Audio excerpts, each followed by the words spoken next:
ওমর রাদিয়াল্লাহু তাআলার কাছে যখন এই বিচারের কথা যখন বলা হলো, ওমর রাদিয়াল্লাহু তাআলা বলছেন, আগে কে বিচার করেছে? ইহুদি তখন বলল, ওগো ওমর, তোমার আগে বিশ্ব নবী সাল্লাল্লাহু আলাইহি সাল্লাম বিচার করে দিয়েছে, ওই বিচার আমার পক্ষে দিয়েছে। আমার পক্ষে দেওয়ার কারণে এই তোমার ভাই মুসলিম এর পছন্দ হয় নাই, এই জন্য তোমার কাছে এই বিচার নিয়ে এসেছে, এই জন্য তোমার কাছে বিচার নিয়ে এসেছে। ওমর রাদিয়াল্লাহু তাআলা আবার জিজ্ঞাসা করলেন নামধারী মুসলমানের কাছে, ওই মুনাফিকের কাছে, যে নবীর বিচার তোমার পছন্দ হয় নাই? বলছে, না, আমার পছন্দ হয় নাই, আপনি বিচার করে দেন। আবার জিজ্ঞাসা করলেন, নবীর বিচার তোমার পছন্দ হয় নাই? বলছে, না, আপনি বিচার করে দেন। সঙ্গে সঙ্গে ওমর রাদিয়াল্লাহু তাআলা বাড়ির ভিতরে ঢুকলেন, একটা নাঙ্গা তরবারি, খোলা তরবারি নিয়ে আসলেন। নিয়ে এসে আবার জিজ্ঞাসা করলেন, নবীর বিচার তোমার পছন্দ হয় নাই? বলছে, না। যেই বলছে, এক কোপে গলা থেকে ধড় আলাদা করে দিয়েছে। 4 নম্বর সূরা, সূরা আন-নিসায়ের 65 নম্বর আয়াতে কারিমা আমরা তেলাওয়াত করেছি। আসুন আল্লাহ তাআলা এই আয়াতে আমাদের জন্য কি শিক্ষা দিচ্ছেন, কি লেসন আছে, সে বিষয়ে আমরা সংক্ষিপ্ত করে জানার চেষ্টা করব ইনশাআল্লাহ। আল্লাহ তাআলা বললেন, ফালা ওয়া রাব্বিকা লা ইউমিনুনা হাত্তা ইউহাক্কিমুকা ফীমা শাজারা বাইনাহুম সুম্মা লা ইয়াজিদু ফি আনফুসিহিম হারাজাম মিম্মা কাদাইতা ওয়া ইউসাল্লিমু তাসলিমা। আল্লাহ তাআলা এই আয়াতের ভিতরে বলছেন, হে নবী, আপনার রবের শপথ। কার শপথ? আল্লাহ তাআলার শপথ। আল্লাহ তাআলা বলছেন, হে নবী, আপনার রবের শপথ, তারা কখনো মুমিন হতে পারবে না যতক্ষণ পর্যন্ত তাদের বিবাদ বিসম্বাদের মীমাংসার ভার তোমার উপরে ন্যস্ত না করে, তোমার সিদ্ধান্ত সম্পর্কে তাদের মনে কোনো দ্বিধা না থাকে, তারা আপনার প্রসঙ্গে পূর্ণরূপ সমর্থন যতক্ষণ পর্যন্ত না করবে, তারা প্রকৃত মুমিন হতে পারবে না। তাহলে এই আয়াত থেকে আমরা বুঝলাম, আমাদের মধ্যে যদি বিবাদ বিসম্বাদের এবং কোনো কিছুর ঝামেলা সৃষ্টি হয়, আর আল্লাহ রাসূলের সিদ্ধান্তে যদি আমরা সিদ্ধান্ত না করি, সিদ্ধান্ত মেনে না নিয়ে আমরা বিরোধী করি এবং পূর্ণরূপে সেটা সমর্থন যদি আমরা না করি, তাহলে আমরা কখনো মুমিন হতে পারবো না। সমস্ত কাজে আল্লাহ রাসূলের ফয়সালা আমাদের পূর্ণরূপে আমাদের সমর্থন করতে হবে, আমাদের মেনে নিতে হবে। আয়াতের শাব্দিক অর্থ আমরা শুনলাম। বিশ্বনবী সাল্লাল্লাহু আলাইহি সাল্লাম নবুয়াতের পূর্বে 40 বছর পর্যন্ত মক্কার মানুষদের কাছে আল আমিন উপাধি পেয়েছিলেন। বিশ্বাসী সৎ মানুষ তার কাছে আমানত রাখত। বিশ্বনবীর কাছে আবু জেহেল, উতবা, সাইবাইরা তাদের সম্পদগুলো আল্লাহর নবীর কাছে রাখত, তাকে বিশ্বাস করত। আল আমিন তাকে উপাধি দিয়েছিল। নবীজি সাল্লাল্লাহু আলাইহি সাল্লাম 40 বছর বয়সে যখন নবুয়ত প্রাপ্ত হলেন আল্লাহ তাআলার পক্ষ থেকে, আল্লাহ তাআলা নবীর উপরে যখন নবুয়ত দিলেন, কুরআনুল কারীম যখন নাজিল করলেন, নবীজি সাল্লাল্লাহু আলাইহি সাল্লাম সেই অনুযায়ী যখন দাওয়াত দেওয়া শুরু করে দিলেন, ইয়া আইয়ুহান নাস কুলু লা ইলাহা ইল্লাল্লাহু তুফলিহুন। নবীজি সাল্লাল্লাহু আলাইহি সাল্লামের কথা বলে যখন মানুষদের দাওয়াত দিচ্ছেন, কালিমা দেখ আল্লাহর দাওয়াত, তখন আবু জেহেল, উতবা, সাইবা যে মানুষকে আলামিন উপাধি দিয়েছিল, যার কাছে আমানত রাখত, অর্থকড়ি জমা রাখত, সেই মানুষের বিরোধিতা তারা শুরু করে দিল। কিসের জন্য? নবীজি সাল্লাল্লাহু আলাইহি সাল্লাম সত্য পথের দাওয়াত দেয়, সত্য ধর্মের দাওয়াত দেয়, সত্য কথা বলে, এই জন্য তারা তাকে সহ্য করতে পারে না। এক পর্যায়ে নবীজি সাল্লাল্লাহু আলাইহি সাল্লামের এই দাওয়াত শুনে যারা রাহাজানি, ছিনতাই, দুর্নীতি, খুন খারাপি, জিনায় লিপ্ত, যারা এই কাজগুলো করত, তাদের সাথে যারা ছিল, নবীজির সত্য পথের দাওয়াত পেয়ে তাদের মুখে লাথি মেরে নবীজির কালিমা পড়ে মুসলমান হয়ে গেল। সুবহানাল্লাহ। তাহলে যারা সত্য জানার পরেও যারা সত্যের পথে আসে না, এরা হলো গুমরাহী। নবীজি সাল্লাল্লাহু আলাইহি সাল্লামের দাওয়াত পেয়ে যারা সাহাবী হয়েছিল, প্রকৃত মুত্তাকি হয়েছিল, প্রকৃত মুমিন হয়েছিল, তারা নবীজি সাল্লাল্লাহু আলাইহি সাল্লামের সাথে জান্নাতে যাবে। যে যারা আবু জেহেল, উতবা, সাইবা, ওয়ালিদ, মুগিরার কথা শুনে যারা ইসলামের পথে আসে নাই এবং ইসলামের বিরোধিতা করে যারা আবু জেহেল, উতবা, সাইবার সাথে চলেছে, তারা আল্লাহ তাআলার ফয়সালা অনুযায়ী জাহান্নামে যাবে এবং আবু জেহেল, উতবার সাথে তারা জাহান্নামে থাকবে। এক কথায় ইসলাম মেনে যারা চলবে তারা জান্নাতি যাবে, আর ইসলাম যারা মানবে না তারা জাহান্নামে যাবে। আসুন তাহলে আমরা এই কথা বলার কারণ আমরা সামনে আস্তে আস্তে করে আমরা জানার চেষ্টা করব। বিশ্বনবী সাল্লাল্লাহু আলাইহি সাল্লামের জামানায় একজন ইহুদি এবং একজন নামধারী মুসলমানের বিরুদ্ধে দুইজনের ভিতরে দ্বন্দ্ব সৃষ্টি হলো কোনো একটা বিষয় নিয়ে। মনে করেন কোনো একটা কিছু নিয়ে একটা দ্বন্দ্বের সৃষ্টি হলো, এ বলছে এটা আমার, ও বলছে ওটা আমার, এবং করে দুইজনের ভিতরে দ্বন্দ্ব সৃষ্টি হলো। সঙ্গে সঙ্গে অনেক দিন যায়, তারা মুসলিম নামধারী এই মুনাফিক এই চিন্তা ভাবনা করলো এর একটা ফয়সালা করা প্রয়োজন।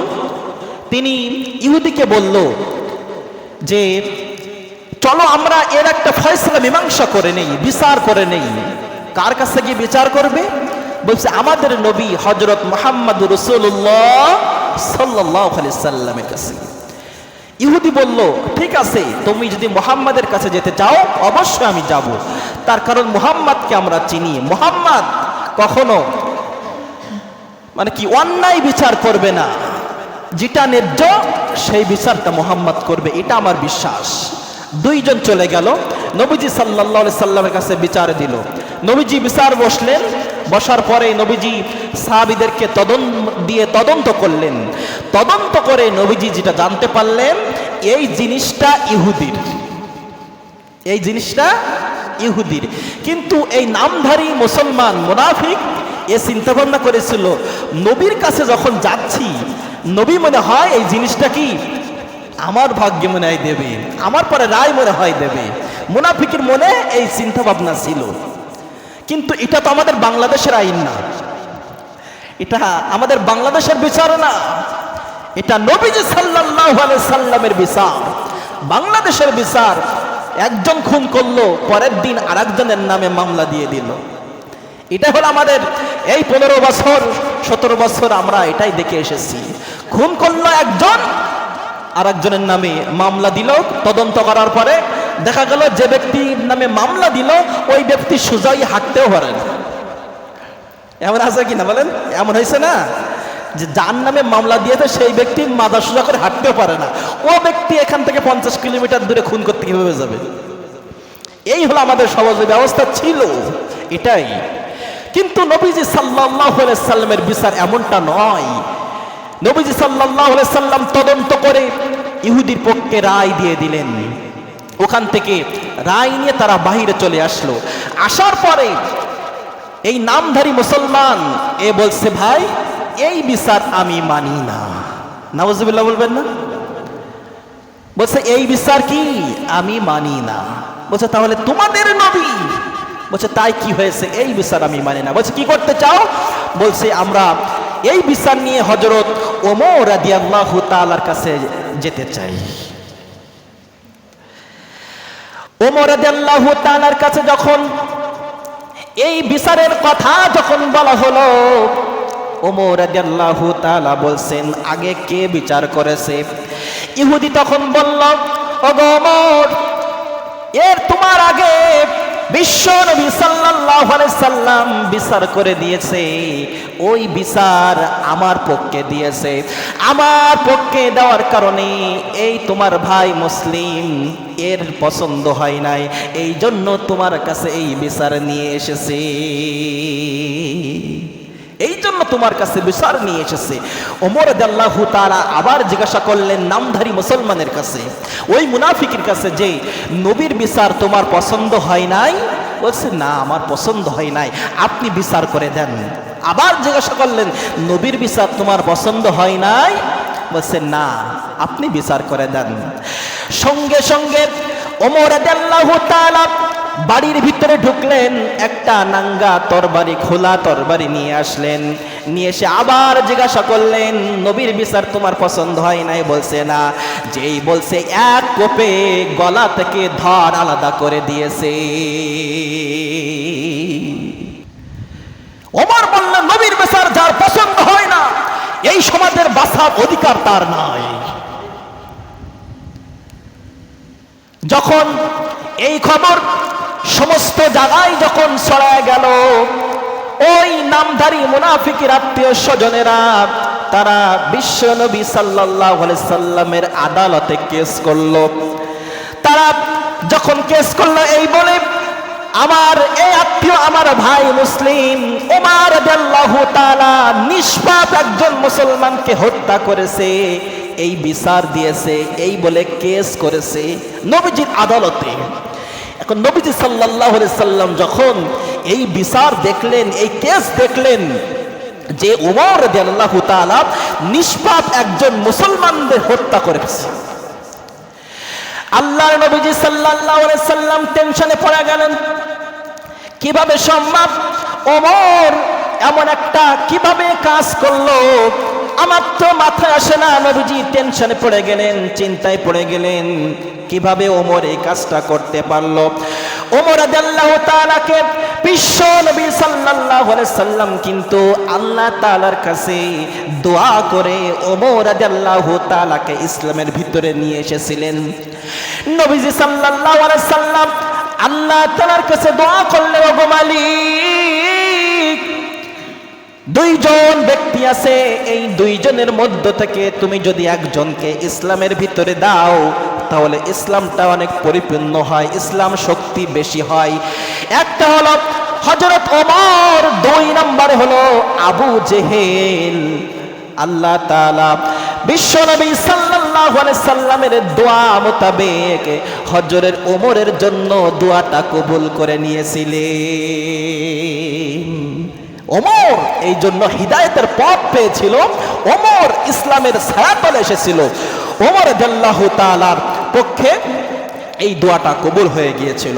এই জন্য ওমর রাদিয়াল্লাহু তাআলা এমন একটা কাজ করবে, নবীজি সাল্লাল্লাহু আলাইহি সাল্লাম আশ্চর্য হয়ে গেলেন যে ওমর এমন একজন মানুষ হয়ে নিষ্পাপ মুসলমানকে হত্যা করেছে।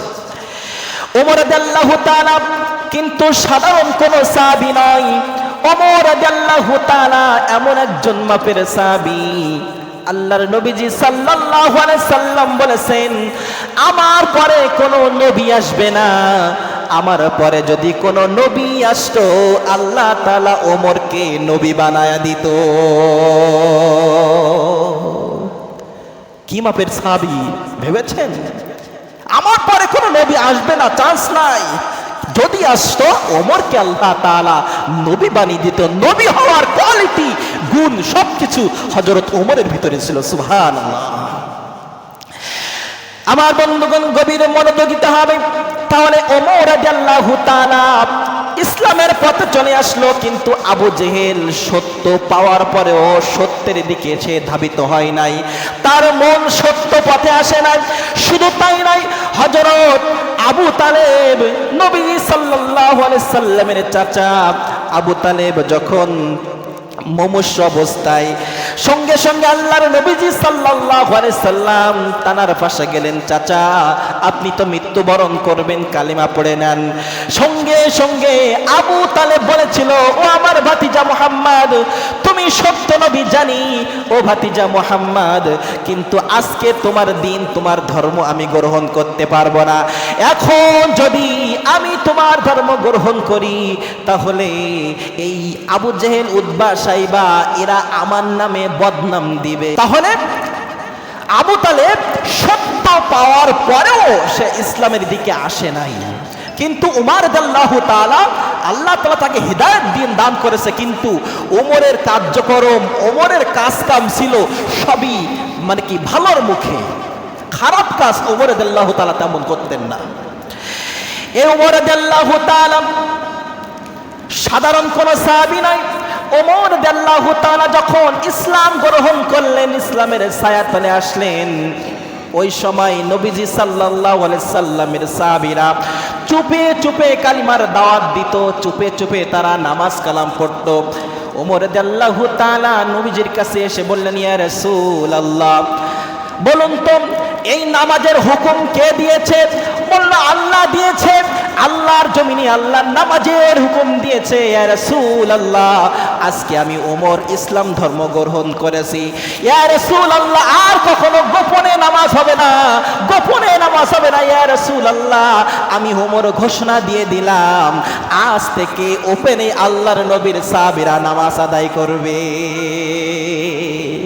ওমর নাঙ্গা তরবারি নিয়ে ঘোষণা দিলেন, কার মায়ের কোল খালি করতে চাও, কার স্ত্রীকে বিধবা করতে চাও, সে আমার সামনে আসো। আল্লাহর নবীর সাহাবীরা খোলা ময়দানে নামাজ পড়বে, ওখানে নামাজ পড়বে। কে আসো, কে আসো বাধা দেওয়ার জন্য, আসো। এ কথা শুনে আবু জেহেল ঘর থেকে বাইর হলো, যে কার এত ক্ষমতা, কে এত দাবট নিয়ে বলছে যে নামাজ ওপেনে হবে। আবু জেহেল বাড়ির থেকে বাইর হয়ে দেখে ওমর ঘোষণা দিচ্ছে। ওমরকে দেখে আবু জেহেল বাড়িতে আবার ঢুকে পড়লো। আল্লাহু আকবার বলবেন না? ওমরকে এত ভয় করত। ওমর রাদিয়াল্লাহু তাআলাকে দেখে শয়তান পর্যন্ত পালিয়ে যেত। ওমর রাদিয়াল্লাহু তাআলা যেই রাস্তা দিয়ে যাইতেন, শয়তান ওই রাস্তা দিয়ে 40 দিন পর্যন্ত যাইতেন না। এমন পাওয়ার ছিল ওমর রাদিয়াল্লাহু তাআলা। আমার বন্ধুগণ, তাহলে ওমর রাদিয়াল্লাহু তাআলা কেমন মাপের সাহাবী একটু ভালো করে খেয়াল করবেন।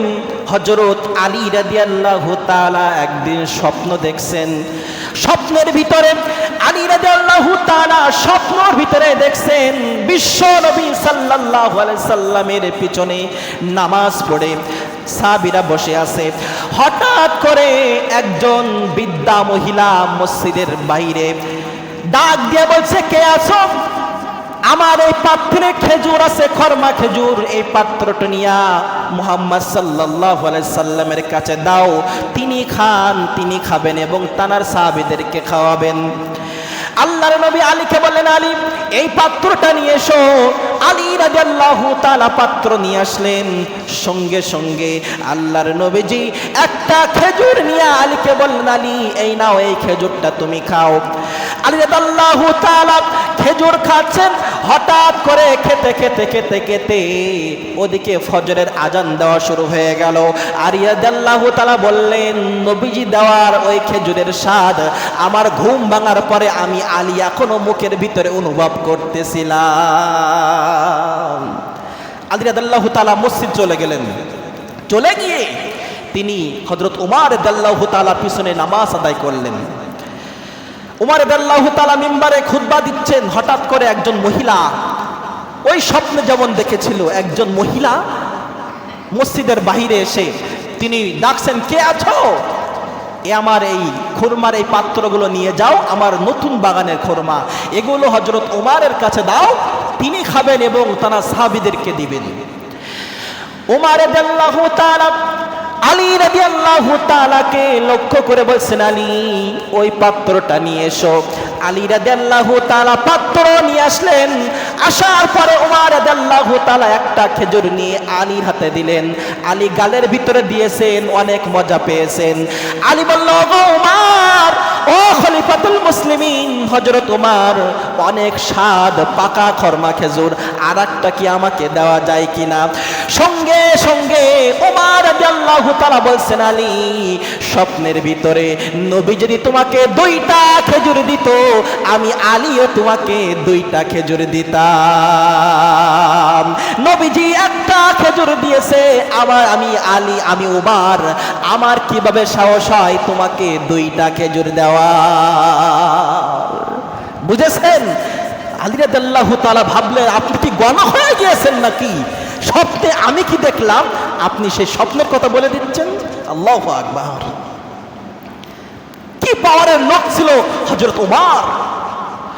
আমার বন্ধুগণ, শুধু তাই নয়, ওমর রাদিয়াল্লাহু তাআলা এমন মাপের সাহাবী ছিল, ওমর রাদিয়াল্লাহু তাআলার সিদ্ধান্ত অনুযায়ী আল্লাহ তাআলা কোরআনুল কারীমের ভিতরে 21 জায়গায় কোরআনের আয়াত নাজিল করেছিলেন।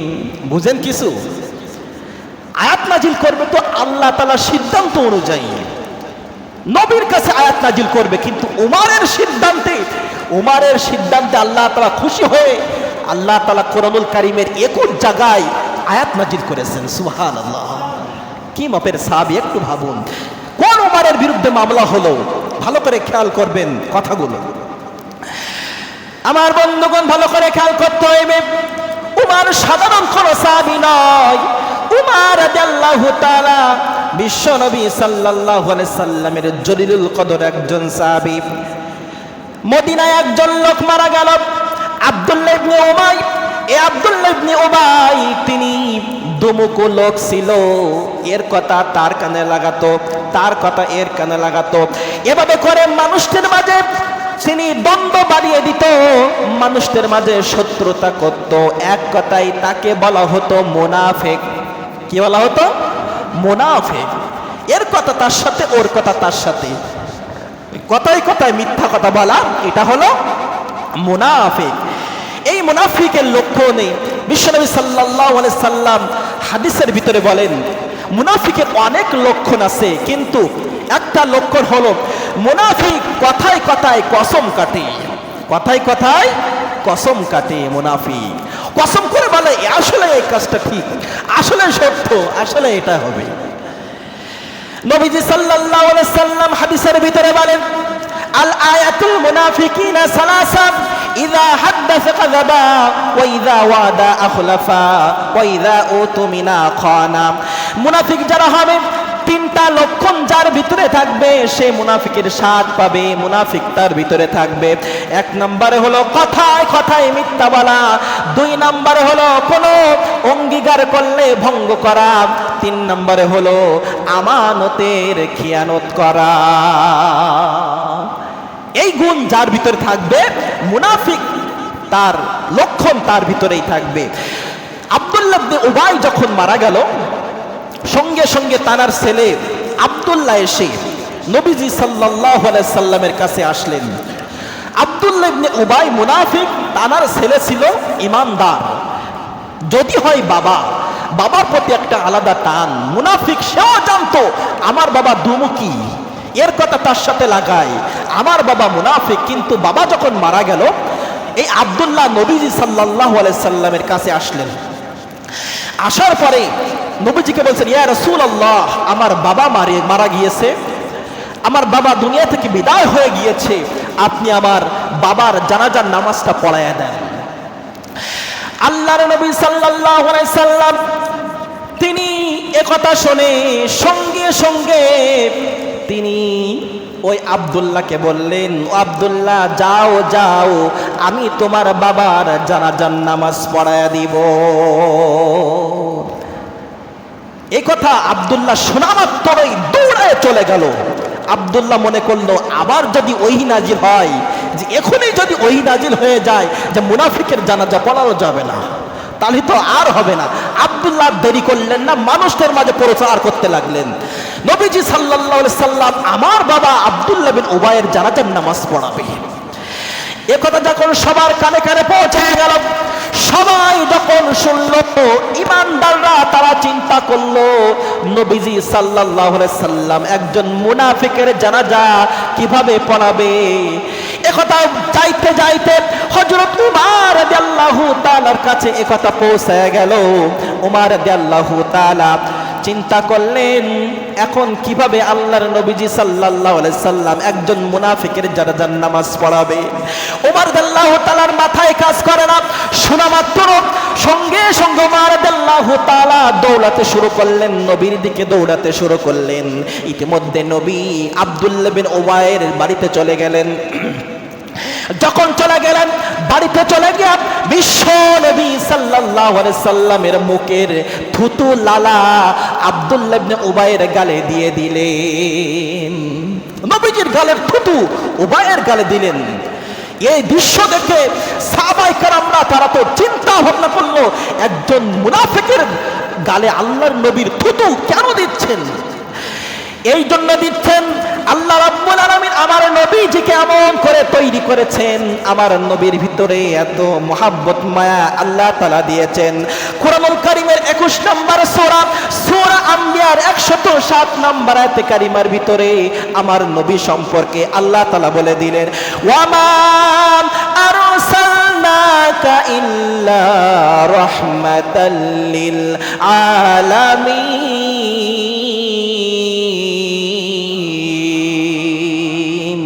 আল্লাহ রাব্বুল আলামিন জগৎ বিখ্যাতের জন্য, জগৎবাসীর জন্য আমার নবীকে রহমত রূপে প্রেরণ করেছেন। দয়ালু আমার নবীর মহব্বত মায়া অনেক বেশি। নবীজি সাল্লাল্লাহু আলাইহি সাল্লাম যখন থুতু দিলেন এখানে সীমাবদ্ধ নয়, আল্লাহর নবী নিজের গায়ের জুব্বা খুলে হযরত ও আব্দুল্লাহ বিন উবাইয়ের গায়ে তিনি পরিয়ে দিলেন কাপড় হিসাবে। সাহাবায়ে কেরামরা এই দৃশ্য দেখলেন, কান্নায় ভেঙে পড়লেন। সাহাবায়ে কেরামরা চিন্তা করলেন আমরা নবীজির খাঁটি উম্মত হয়ে আমরা জুব্বা পেলাম না। একজন মুনাফিক, এই মুনাফিক উহুদের ময়দান থেকে যোদ্ধাদের নিয়ে ভেগে গিয়েছিল। এই মুনাফিক চিহ্নিত মুনাফিক, আল্লাহ তাআলা তাকে মুনাফিক ঘোষণা করেছেন, নবীজি তাকে মুনাফিক ঘোষণা করেছেন। এই মুনাফিক মারা গেল, আল্লাহর নবীজি তার জন্য জামা নিজের গায়ের জুব্বা খুলে কাফনের ব্যবস্থা করলো। কেন আল্লাহর নবী কাফনের ব্যবস্থা করলো? উহুদের ময়দানে, উহুদের যুদ্ধে নবীজি সাল্লাল্লাহু আলাইহি সাল্লামের সাহাবীরা যখন বিদায় হয়ে গেল, জীবিত সাহাবীদের গায়ের জুব্বা খুলে খুলে তাদের গায়ে দিয়ে তাদের কাফনের ব্যবস্থা করেছে। কিন্তু নবীর চাচা হযরত আব্বাস রাদিয়াল্লাহু তাআলা, নবীর চাচা হযরত আমির হামজা রাদিয়াল্লাহু তাআলা, তিনি ছিলেন একটু মোটা, অনেক মোটা ছিলেন। কোন সাহাবীর কাপড় জামা তার গায়ে খাটে না। হঠাৎ করে আব্দুল্লাহ ইবনে উবাই তখন যুক্তি বুদ্ধি খাড়া করে তিনি বলেন ইয়া রাসূলুল্লাহ আমার গায়ে জুব্বা আছে, আমার জুব্বাটা খুলে নেন।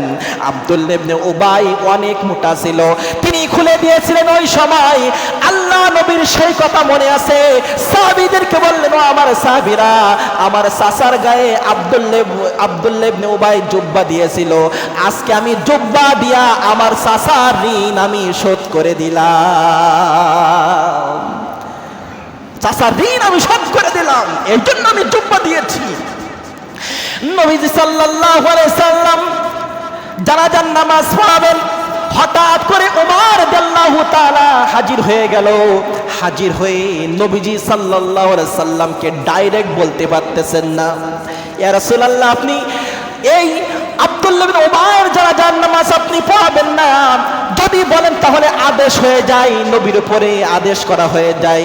এই জন্য আব্দুল্লাহ বিন উবাইয়ের জানাজার নামাজ যাতে করে নবীজি সাল্লাল্লাহু আলাইহি সাল্লাম না পড়ে, এই জন্য কোরআনুল কারীমের 9 নম্বর সূরা আত-তাওবায়ের 80 নম্বর আয়াতে কারিমা সঙ্গে সঙ্গে ওমর রাদিয়াল্লাহু তাআলা নবীর চারপাশে ঘুরে আর এই আয়াতে কারিমা তেলাওয়াত করে, ইস্তাগফির লাহুম আও লা تستغفر لهم إن تستغفر لهم 70 مرة فلن يغفر الله لهم ذلك بأنهم كفروا بالله ورسوله والله لا يهدي القوم الفاسقين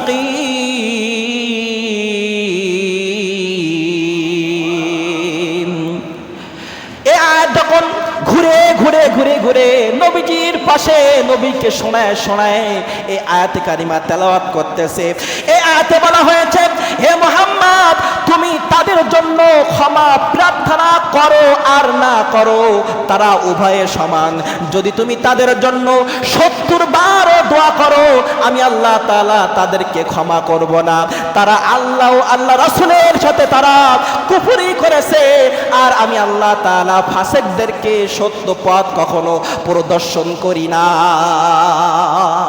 এই আয়াত যখন তেলাওয়াত করে শোনাচ্ছেন নবীজিকে, নবীজি বললেন, ও মা আমি জানি তুমি কিসের জন্য পড়তেছো, আয়াত বারবার পড়তেছো আমি জানি, কিন্তু এই আয়াতে তো আল্লাহ তাআলা জানাজার নামাজ পড়ানোর কথা নিষেধ করে নাই।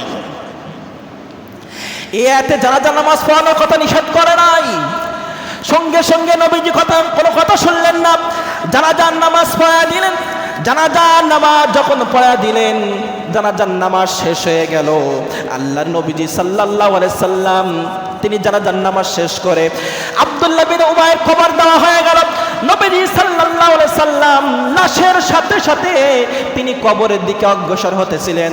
হঠাৎ করে কবরের কাছে চলে গেলেন। কবর দেওয়া শেষ, আল্লাহর নবী দুহাত তুলে দোয়া করতে যাবেন, কিন্তু ওই আয়াতের ভিতরে তো আল্লাহ তাআলা বলছেন, নবী আপনি মুনাফিকের জন্য দোয়া করেন আর না করেন, ক্ষমা প্রার্থনা করেন আর না করেন, তারা উভয়ে সমান।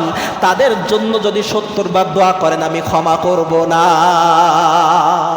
ওই আয়াতের ভিতরে বলা আছে, কিন্তু উমর রাদিয়াল্লাহু তাআলার মাথায় কাজ করে না। আল্লাহর নবী যা যা পড়া আছে ঠিক আছে, কিন্তু এখন আল্লাহর নবী আবার দোয়া করবে, আবার তার কবরের পাশে যায়।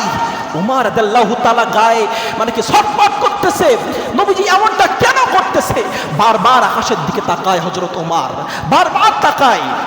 আল্লাহ তাআলাকে বলতে পারে, আল্লাহ তুমি একটা ব্যবস্থা করো, তোমার নবীজি যেন এমন কাজটা না করে। আমার বন্ধুগণ ভালো করে খেয়াল করতে হইবে। সঙ্গে সঙ্গে বলতে বলতে আল্লাহ রাব্বুল আলামিন জিবরাইলকে পাঠিয়ে দিলেন, ও জিবরাইল যাও যাও চলে যাও, আর করো না দেরি, চলে যাও তাড়াতাড়ি আমার নবীর কাছে চলে যাও। জিবরাইল আলাইহিস সালাম আল্লাহ তাআলার পক্ষ থেকে আয়াত নিয়ে চলে আসলেন।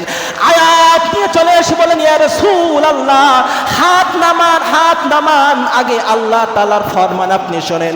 আল্লাহ রাব্বুল আলামিন 9 নম্বর সূরা তাওবার 84 নম্বর আয়াতে কারিমার ভিতরে আল্লাহ রাব্বুল আলামিন সুন্দর করে জানিয়ে দিচ্ছেন, ওয়ালা তুসাল্লি আলা আহাদিন মিনহুম মাতা আবাদা ওয়ালা তাকুম আলা কবরি ইন্নাহুম কাফারু বিল্লাহি ওয়া রাসূলিহি ওয়া মাতু ওয়া হুম ফাসিকুন।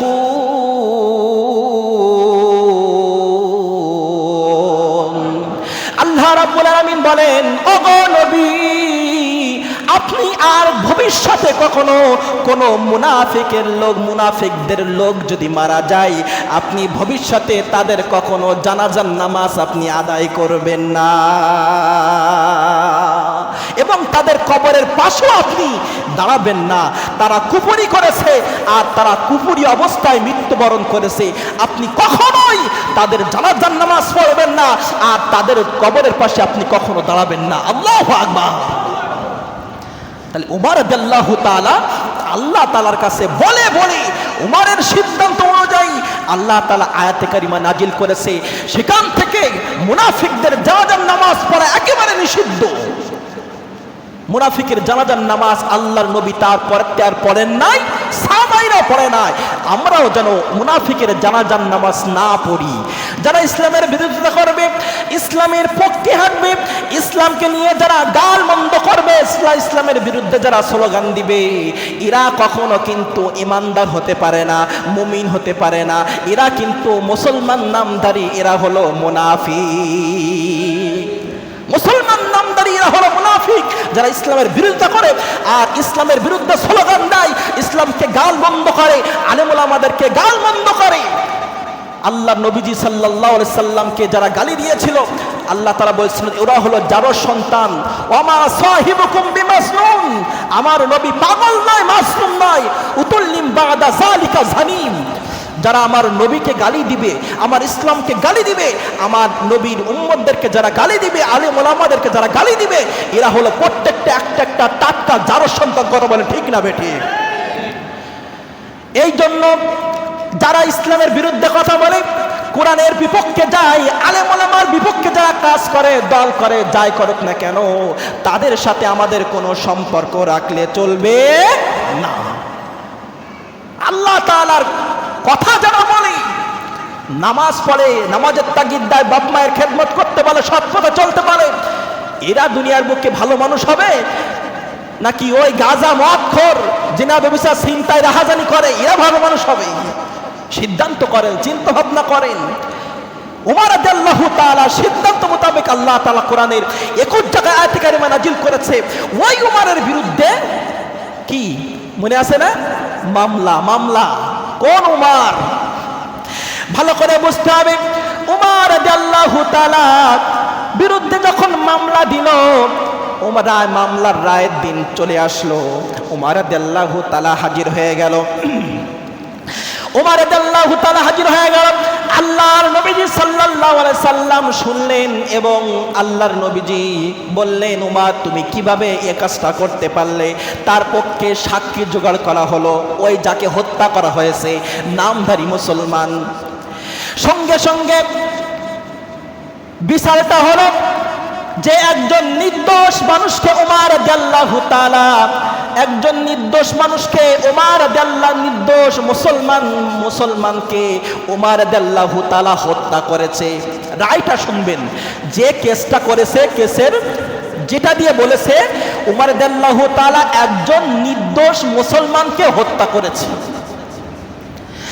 একথা যখন বলা হলো, সঙ্গে সঙ্গে নবীজি সাল্লাল্লাহু আলাইহি সাল্লাম রায় ঘোষণা করার আগে আকাশের দিকে বারবার নবীজি তাকায়, আল্লাহকে বলে, আল্লাহ তুমি একটা ফয়সালা করো, ওমর কেন হত্যা করলো তুমি একটা বিচার করো। আল্লাহ তাআলা সঙ্গে সঙ্গে নবীজির ভিতরে বলে দিলেন, ও গো নবী, আপনি রায় জানিয়েন না, আমি কিন্তু উকিল, আমি কিন্তু ম্যাজিস্ট্রেট, আমি কিন্তু রায় ঘোষণা করব, আপনি উকিল, আপনি আমার কথা মতো রায় ঘোষণা করবেন। সঙ্গে সঙ্গে আল্লাহ রাব্বুল আলামিন আর দেরি করলেন না, কুরআনুল কারীমের সূরা 4 নম্বর সূরা নিসার 65 নম্বর আয়াত কারিমা নবীজির কাছে তেলাওয়াত করে নাজিল করে আল্লাহ তাআলা জানিয়ে দিলেন, ফালা ওয়া রাব্বিকা লা ইউমিনুনা হাত্তা ইউহাক্কিমুকা ফীমা শাজারা বাইনাহুম সুম্মা লা ইয়াজিদু ফি আনফুসিহিম হারাজাম মিম্মা কাদাইতা ওয়া ইউসাল্লিমু তাসলিমা। আল্লাহ তাআলা বলে দিলেন, হে নবী, আপনার রবের শপথ, তারা কখনো মুমিন হতে পারবে না। ভালো করে খেয়াল করবেন, আপনার রবের শপথ, তারা কখনো মুমিন হতে পারবে না যতক্ষণ পর্যন্ত তাদের বিবাদ বিসম্মদের মীমাংসার ভার আপনার উপরে ন্যস্ত না করে এবং তোমার সিদ্ধান্ত সম্পর্কে তারা মনে কোনো দ্বিধা না করে আর আপনার সঙ্গে নিজেকে পূর্ণরূপে সমর্থন না করে, তারা কখনো মুমিন হতে পারবে না। কিন্তু আল্লাহ রাসূল সাল্লাল্লাহু আলাইহি সাল্লামের কাছে যখন বিচার নিয়ে গিয়েছিল, নবীজি সত্যমতো সঠিক মতো তদন্ত করে নবীজি রায় দিয়েছিল, কিন্তু এই নামধারী মুসলমান মুনাফিক কখনো মেনেছিল? তাহলে রায়টা কি? উমর একজন নির্দোষ মুসলমানকে হত্যা করেছে। আল্লাহ তাআলা বলছে, হে নবী, উমর কখনো নির্দোষ মুসলমানকে হত্যা করে নাই, উমর হত্যা করেছে একজন মুনাফিককে। ইন্নাল মুনাফিকিনা ফি দারকিল আসফালি মিনান নার, মুনাফিকদের ভিতরে আল্লাহ তাআলা, মুনাফিকদের বিপক্ষে আল্লাহ তাআলা যুদ্ধ ঘোষণা করেছেন। আল্লাহ তাআলা বললেন, নবী, উমর রাদিয়াল্লাহু তাআলা মানে কি নিষ্পাপ মুসলমানকে ইমানদারকে হত্যা করে নাই, সে একজন মুনাফিককে হত্যা করেছে। আল্লাহ তাআলা যখন এই রায় দিয়ে দিলেন, উমর রাদিয়াল্লাহু তাআলা বেকুসুস খালাস হয়ে গেলেন। সুবহানাল্লাহ। তাহলে মুনাফিক যারা হবে আল্লাহর জমিনে থাকার তাদের অধিকার নাই। এই জন্য ইমানদার আমাদের হতে হবে, মুত্তাকি হতে হবে, পরেজগার আমাদের হতে হবে, আর আল্লাহ রাসূলের সিদ্ধান্ত আমাদের মেনে নিতে হবে। যারা ইসলামের পক্ষে কাজ করে, কোরআনের পক্ষে কাজ করে, তাদের সাথে আমাদের ওঠা বসা চলাফেরা আমাদের করতে হবে। একটু ভাবুন তো, আপনি যে পথে চলেন আপনার ভবিষ্যৎ কি? আপনি যে দল করেন আপনার ভবিষ্যৎ কি? একটু চিন্তা করেন ভবিষ্যতে কি হতে পারে। এই ভবিষ্যৎ জাহান্নাম নাকি জান্নাত? নবীজি সাল্লাল্লাহু আলাইহি সাল্লাম তার সাহাবীরা প্রথম পর্যায়ে তারা ভুল পথে ছিল, ওমর রাদিয়াল্লাহু তাআলাও ভুল পথে ছিল। সত্য জানার পরে তারা ইসলামের ভিতরে ঢুকেছে, ইসলামের ছায়াতলে এসেছে। আপনি যদি সত্য জানার পরেও এখনো আপনি বলেন হুজুর সারা জীবন ওইটা করে আসছি, সারা জীবন কলা খেয়ে আসছি, এখন আর কাঁঠাল খাইলে লোক কি বলবে? কি হুজুর সারা জীবন আমি ওই কলা খেয়ে খেয়ে আসছি, এখন যদি কাঁঠাল খেয়ে আসি লোক বলবে দুমুখু। দুমুখু আপনাকে বলবে না। আপনি যদি হক পথে আসেন, দুমুখু বললেও আপনার যায় আসে না। আপনি যদি সত্য পথে আসেন, আপনি সমস্ত দল বাদ দিয়ে আল্লাহর পথে আসেন, সে চারমুখ বললে আপনার কোনো যায় আসে না। আপনি কোরআনের হকের পথে আসেন, ইসলামের পথে আসেন, সত্য পথে আসেন, যে যাই বলুক না কেন আই ডোন্ট কেয়ার, আমার কোনো সমস্যা নাই। এই জন্য আমি আহ্বান করব, আপনার ভবিষ্যৎ কি হবে ভবিষ্যতের দিকে তাকান। কারা ইসলামের পথে চলে, কোরআনের পথে চলে? হযরত ওমর রাদিয়াল্লাহু তাআলা কোন পথে জীবন দিয়েছিল?